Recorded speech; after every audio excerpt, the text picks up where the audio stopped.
Hey, what's up, guys? English Dave here for another nerdy bunch spoiler-free review. I'm here with my co-hosts Mercedes and Rocket Mike. What's up, guys? Hello.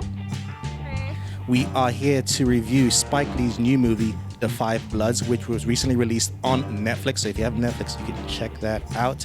And the synopsis is as follows. Four African-American vets battle the forces of man and nature when they return to Vietnam seeking the remains of their fallen squad leader and the gold fortune he helped them hide.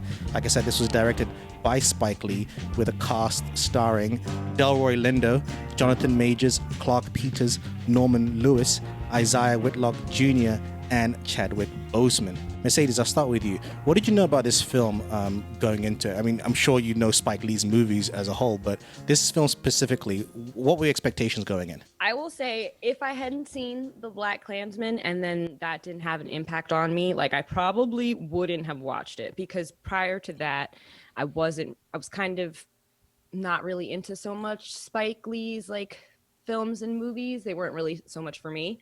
Not his earlier work, but there was somewhere in the middle. It kind of got, for me, lost in translation. But once I saw Black Klansman and how he did that, I was really actually intrigued to see this one, because it kind of had the same feel. I liked what he did with period pieces and, having it in the Vietnam War and, having a Black take on that. There aren't very many films like that.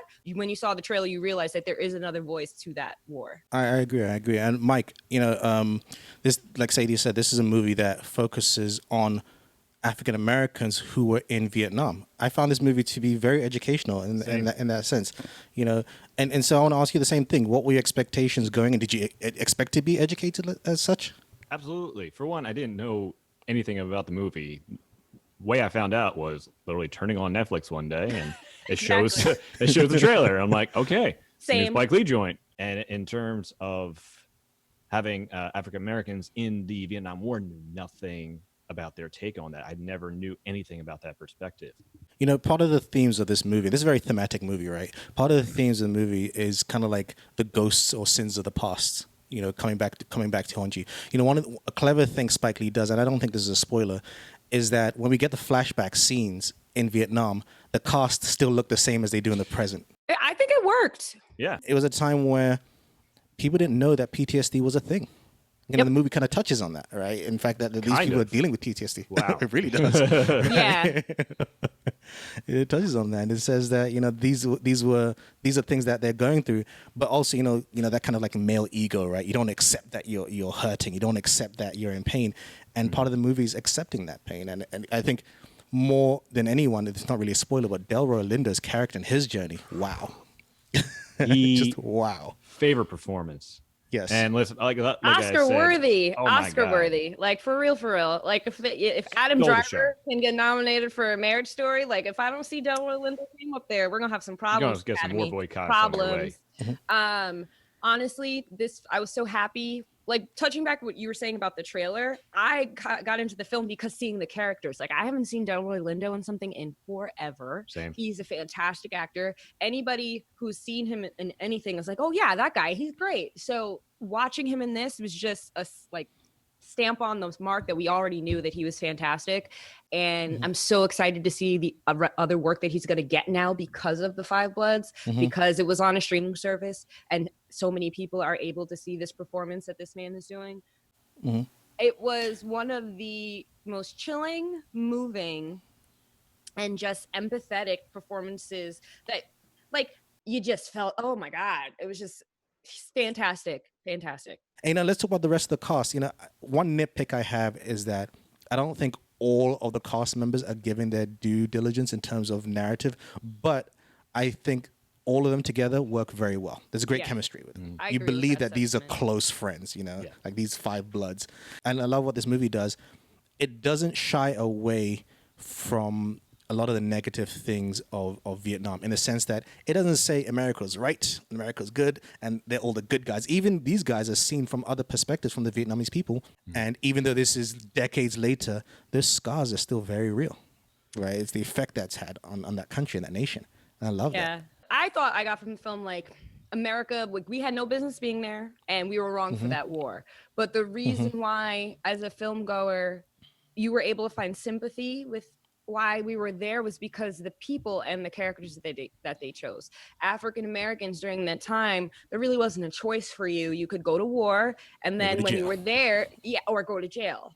And then when you're there to be there and then to come back and have no, like, you're not, what are you fighting for exactly? So now when you have no choice, this is the course of action and like how that sort of plays out.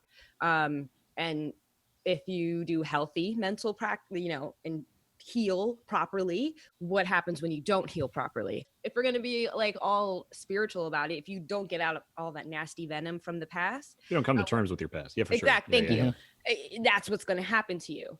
Mm-hmm. I want to also talk about, Mike, you touched on this in the beginning. I thought the cinematography was great. Like it was made to look like it was filmed back then, especially the flashbacks. Love that. Yeah. It was so good. There was no question which time period you were watching, because clearly the whole thing's filmed in Vietnam, or at least good 90-95%. So it's easy to get lost, especially without any de-aging tech, to know where they are in which time period. Right. For me, another nitpick I had, again, it's a nitpick, it's not a big deal. There's a bit of convolution to the narrative. It wasn't as tight as, say, Black Klansman, right? I think Black Klansman was a tighter film. But I think even with those nitpicks, I enjoyed this film. I thought it was a very well done, and it's very much a Spike Lee movie. I feel like it's still, like, you couldn't mistake it. It has his signatures, but I enjoyed it for that. Final thoughts? Would you recommend this movie? Hell yeah. Hell yeah. A little long. Is it long? Yes, but every time you feel like, oh man, how long am I? It snaps you right back into it with some drama or really great writing, some fantastic monologues. It's kind of hard to carry a scene with just an actor and a camera close up and you're all sweaty. I would watch Delroy in a one-man play. Yeah, and easily. And him doing that, I was like, I could just... Fantastic. Delroy Lindo. I know. There is a monologue where he is speaking directly to the camera, and I felt like it was talking to me straight out of Shakespeare, Right? Exactly. Like this almost feels like old language, and he is making it's just coming out of every pore of him, every level that was required in that speech, because he is so intense. He draws you in. You're not really so much listening to what he's saying for every word, but it's how he's saying it. His intention, his intensity.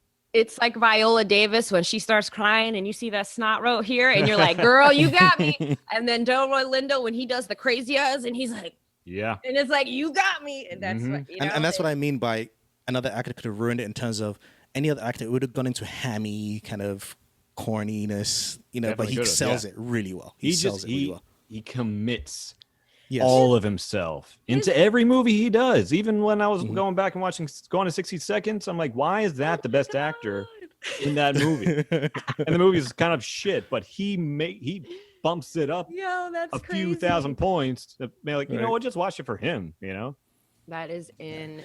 Anyway, on that note, we've gone over time, but thank you guys for listening. If you guys have seen this movie or you decided to see this movie, let us know your thoughts. Find us on social media at The Nerdy Bunch.